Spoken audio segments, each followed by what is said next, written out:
اس کے بعد ایک بڑا ہولناک مرحلہ ہوگا. نبی صلی اللہ علیہ وسلم نے فرمایا اس کے بعد جہنم پر پل صراط کو رکھا جائے گا. ایک بات یاد رکھیں، جہنم نیچے ہے، جنت اونچائی پر ہے.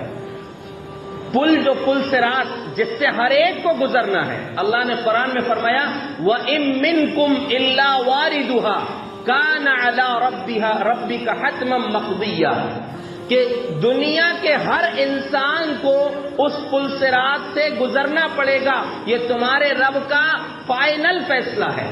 ہر انسان کو گزرنا پڑے گا، نبیوں کو بھی گزرنا پڑے گا. ہر انسان کو وہاں سے گزرنا ہے پل صراط سے.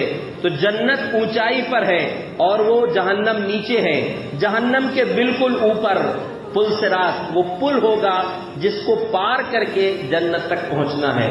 لیکن آسان نہیں ہے. پہلے اس پل کو یاد رکھیں. پل کیسا ہوگا؟ احد من السیف ادق من الشعر، تلوار کی دھار سے زیادہ تیز، بال سے زیادہ باریک ہوگا.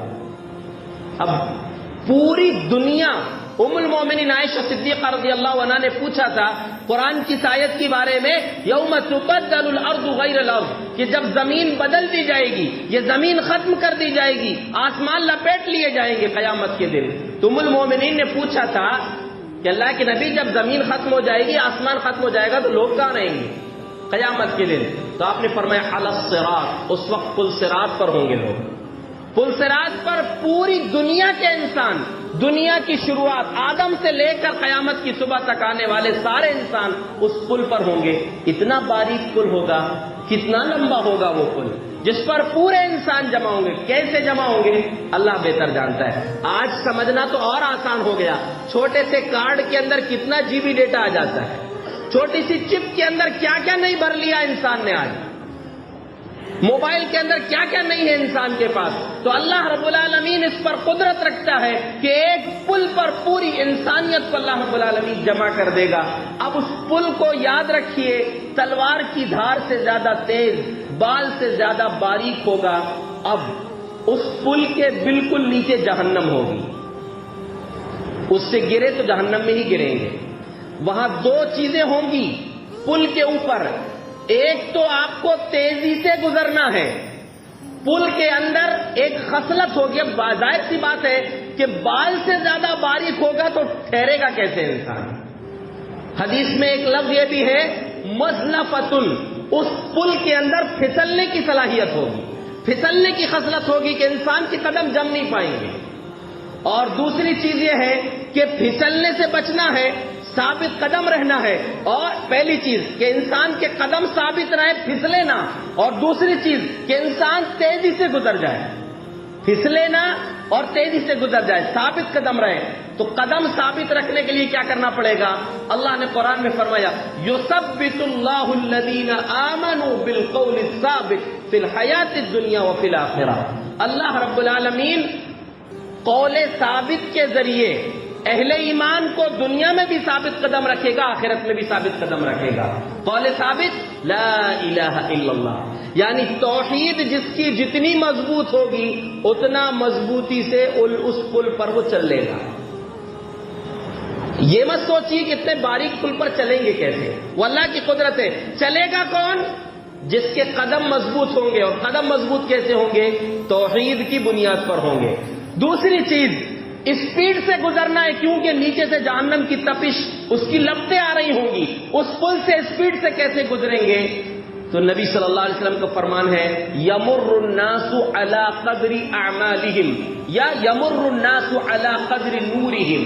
لوگ اپنے اعمال کے اعتبار سے گزریں گے، لوگ اپنے نور، اپنی روشنی کے اعتبار سے گزریں گے. جس کے پاس جتنی نیکیاں اتنی روشنی اس کو ملے گی، جس کے پاس جتنے عمل ہیں ان اعمال کے اعتبار سے گزریں گے. تو پل کے اندر دو چیزیں ہیں، ایک اس کے اندر پھسلنے کی صلاحیت ہے، تو پھسلنے سے بچنا ہے، ثابت قدمی کے ساتھ اطمینان سے چلنا ہے، تو اس کے لیے ہمیں توحید ضروری ہے. اور دوسرا، لوگ الگ الگ انداز میں گزریں گے، جلدی گزرنا ہے تو اس کے لیے آپ کو عمل ضروری ہے. کیسے گزریں گے لوگ گزریں گے کل برف کچھ ایسے ہوں گے جو بجلی کی طرح گزر جائیں گے، بالکل پلک جھپکنے میں جہنم پار، بڑی قسمت والے پہلے نمبر پر جو بجلی کی طرح گزریں گے۔ کچھ ایسے ہوں گے جو پرندوں کی طرح گزریں گے، کچھ ایسے ہوں گے جو ہوا کی طرح گزریں گے، کچھ ایسے ہوں گے تیز رفتار گھوڑے کی طرح گزریں گے، کچھ ایسے ہوں گے جو انسانوں کے دوڑنے کی طرح یعنی دوڑتے ہوئے نکل جائیں گے، کچھ ایسے ہوں گے یہاں تک کہ انسانوں کے اعمال، یہاں اعمال کا بار بار تذکرہ ہے، یہاں تک کہ انسان کے اعمال عاجز آ جائیں گے۔ ایسا انسان بھی آئے گا جو لا یستطیع الا زحفا، جو گھسٹ کر گزرنے کی طاقت رکھے گا، گھسٹ کے وہاں سے گزرے گا۔ سوچئے گھسے گا تو اس کو جہنم کی آگ آئے گی، جہنم کی لپٹ لگے گی، کیونکہ جیسے عمل تھے اتنا تو بھگتنا پڑے گا، عمل کے اعتبار سے انسان کو بھگتنا پڑے گا۔ اور دیکھیے نبی صلی اللہ علیہ وسلم نے فرمایا وفی جہنم کلالیب مأمورہ، جہنم میں اکوچے لگے ہوئے ہیں، کانٹے لگے ہوئے ہیں۔ وہ پلسرات جو ہوگا، اب یہاں دو چیزوں کو یاد رکھیں۔ آپ نے جو پہلی چیز سنی ہے کہ جنت کے دیدار کے لیے کیا چاہیے، اللہ کے دیدار کے لیے فجر اور عصر کی نماز کی پابندی خاص طور سے ہونا، اس کے بعد توحید ہو تو اللہ کے سامنے وہاں رکے رہیں گے، ورنہ شرک والے تو ادھر ادھر بھیج دیے جائیں گے۔ اس کے بعد جہنم پر جو پلسرات رکھا جائے گا وہ انتہائی باریک ہے، تلوار کی دھار سے زیادہ تیز ہے، جس میں پھسلنے کی بھی خاصیت ہے۔ اس سے بچنے کے لیے عمل چاہیے اور توحید مضبوط چاہیے۔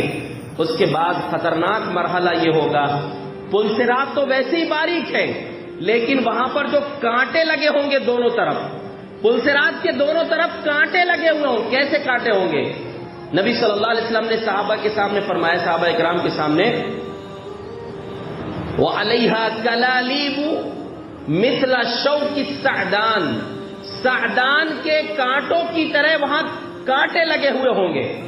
صحابہ اکرام سے آپ نے پوچھا هَلْ رَأَيْتُمْ شَوْكَ السَّعْدَانِ، سعدان کے کانٹے دیکھے ہو؟ کہا کہ ہاں اللہ کے رسول دیکھے، وہ بڑے سخت ہوتے ہیں وہ کانٹے۔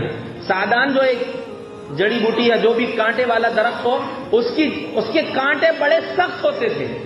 آپ نے فرمایا کہ وہ کانٹوں کی طرح کانٹے لگے ہوئے ہوں گے اور بڑے سخت ہوں گے۔ اور آگے آپ نے وضاحت فرمائی، غیر انہ لا یعلم عظمها قدر عظمها الا اللہ، اللہ کے سوا وہ کانٹے کتنے بڑے ہوں گے کوئی نہیں جانتا۔ کانٹے تو ہوں گے، کتنے بڑے ہوں گے اللہ کے سوا کوئی نہیں جانتا۔ اور حدیث کے الفاظ ہے مأمورۃ بخطف الناس، ان کو حکم ہوگا کہ لوگوں کو پکڑ کے کھینچنا ہے۔ اچھا خاصا ایک آدمی پل سے گزر رہا ہے، لیکن اس کا کوئی عمل ایسا آ جائے گا کہ وہ گزرنے کے لائق نہیں ہے، وہ کانٹے پکڑ کے کھینچ لیں گے۔ شاید کبھی آپ نے ویڈیو دیکھا ہوگا، انڈوں کی مشین رہتی ہے چیک کرنے کی، انڈے چل رہے ہیں، جو انڈا خراب آتا ہے وہ کھینچ لیتا ہے وہ کانٹا۔ یوٹیوب وغیرہ میں کہیں دیکھے ہو آپ نے کہ وہ انڈا خراب جو نکلتا ہے اس کو کانٹا پکڑ کے کھینچ لیتا ہے، وہ اس لائق نہیں کہ آگے جا سکے۔ یہ مثال دے رہا ہوں میں آپ کو، جہنم میں وہ پلسرات سے گزرتے ہوئے، وہاں سے گزرنا عمل کے اعتبار سے ہی ہوگا، عمل کے اعتبار سے، جس کے جتنے اچھے عمل ہوں گے اتنے جلدی وہ گزرے گا، اور عمل صحیح نہیں ہے تو نہیں گزر پائے گا۔ توحید ہے لیکن عمل نہیں تو پھر بھی ٹپک جائے گا وہ نیچے۔ توحید ہے، عمل نہیں ہے تو پھر بھی جائیں گے، جہنم میں گریں گے۔ وہ عمل کی وجہ سے وہ اللہ کے رسول صلی اللہ علیہ وسلم نے فرمایا یخطف الناس علی قدر اعمالہم، وہ کانٹے جو لگیں گے لوگوں کو ان کے عمل کے اعتبار سے پکڑ کے کھینچتے جائیں گے۔ اللہ اکبر، سوچئے انتہائی باریک پل ہے، وہ کانٹے لگے ہوئے ہیں جو کھینچ رہے ہیں۔ اب وہاں سہارا مل جائے گا ایک چیز کا، اچھے سے یاد رکھیے سہارا کس چیز سے ملے گا۔ صحیح مسلم کی روایت میں جو حدیث بیان کر رہا ہوں یہ صحیح بخاری کی ہے، صحیح مسلم کی روایت کے الفاظ ہیں، نبی صلی اللہ علیہ وسلم نے فرمایا وَتُرْسَلُ الْأَمَانَةُ وَالرَّحِمُ فَتَقُومَانِ جَنبَتَيِ الصِّرَاطِ، اس دن دو نیکیوں کو لایا جائے گا، ایک امانت داری اور دوسرا رشتہ داری، دونوں کو پلسرات کے دونوں طرف کھڑا کیا جائے گا۔ اب سوچئے کہ اتنے باریک پل سے چل رہے ہیں آپ کو سہارے کے لیے کوئی لکڑی، کوئی اوپر لٹکے ہوئے ہک نہیں ملیں گے، ہک تو وہ ہوں گے جو آپ کو کھینچیں گے پکڑ کے جہنم کے لیے۔ آپ کو سہارا چاہیے تو سہارے کے لیے دو ہی چیزیں ہیں، ایک امانت داری اور دوسرا رشتہ داری۔ امانت کس کو بولتے ہیں؟ ایک امانت تو عام چیز ہے کہ کوئی کسی کے پاس پیسے رکھوائے، کوئی سامان رکھوائے، اتنے دن رکھ لو پھر دے دینا، وہ دے دیا، وہ امانت ہے۔ کسی سے آپ مشورہ مانگیں، وہ امانت دار ہونا چاہیے کہ صحیح مشورہ دے، یا آپ سے کوئی مشورہ مانگے تو وہ امانت ہے کہ آپ صحیح مشورہ دیں۔ آپ کے پاس کسی کا راز ہے، وہ راز بھی امانت ہے۔ آپ کے پاس کوئی عہدہ، آپ مسجد کے صدر ہیں، مسجد کے سیکریٹری ہیں، گھر کے ذمہ دار ہیں، کسی جماعت کے، کسی تنظیم کے ذمہ دار ہیں، آپ کو وہ جو عہدہ ملا ہے وہ امانت ہے۔ یہ پوری شریعت امانت ہے، اللہ نے اس کو امانت کہا ہے۔ تو ایک امانت کا خیال رکھیے، اور دوسرا رشتہ داری۔ رشتہ داری میں بہت کمزور ہیں لوگ۔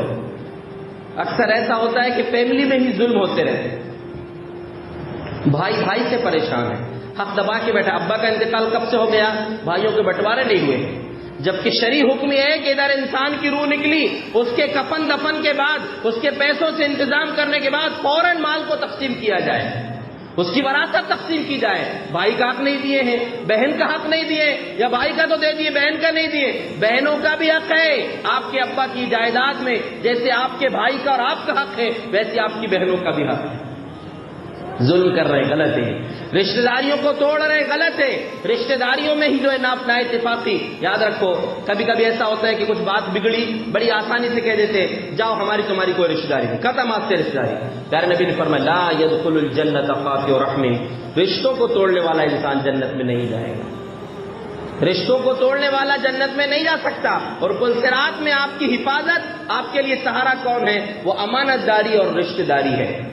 اکثر ایسا ہوتا ہے کہ عورت کی عورت پر ظلم کرتی ہے، ساس بہو پر ظلم کر رہی ہے، جٹھانی دیورانی کے معاملات نہیں بن رہے، نند بھاوج کے معاملے نہیں بن رہے، بہو ساس پر ظلم کر رہی ہے، ایسے کئی واقعات ہوتے ہیں۔ اور کبھی کبھی تو ایسا بھی ہوتا ہے ساس اس لیے ظلم کرتی ہے کہ میرے اوپر بھی ظلم ہوا تھا، ہماری ساس نے ایسا کیا تو ہم بھی ایسی کریں گے۔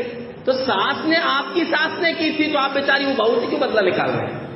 آپ کو تو یہ سوچ ہونا چاہیے کہ میرے ساتھ جو ہوا وہ میری بہو کے ساتھ نہ ہو، بیٹی کی طرح آپ اس کو رکھیں اور اس رشتے کو بہترین بنائیں۔ یہ بات میں اس لیے کہہ رہا ہوں کہ عورت ہی عورت پر ظلم کرتی ہے، جبکہ اس کو سمجھنا چاہیے کہ جس مقام سے میں گزر چکی ہوں، مجھ کو جو چیزیں بری لگتی تھی، میری ساس کی طرف سے جو تکلیفیں مجھ کو اچھی نہیں لگتی تھی، وہ میری بہو کو میری طرف سے نہیں ہونا چاہیے۔ یہ ایمان کا تقاضا ہے، ایمان کا تقاضا ہے کہ آپ برائی کا بدلہ، یعنی یہاں تو بدلے کا معاملہ ہے ہی نہیں، برائی اگر آپ کے ساتھ ہوئی تھی تو آپ کسی کے ساتھ نہ کریں، اور آپ بہترین سلوک کریں۔ جیسی آپ کی تمنا یہ ہے کہ آپ کی بیٹی اپنے سسرال میں خوش رہے، تو آپ دوسرے کی بیٹی کو اس کے سسرال میں خوش رکھنے کی کوشش کریں۔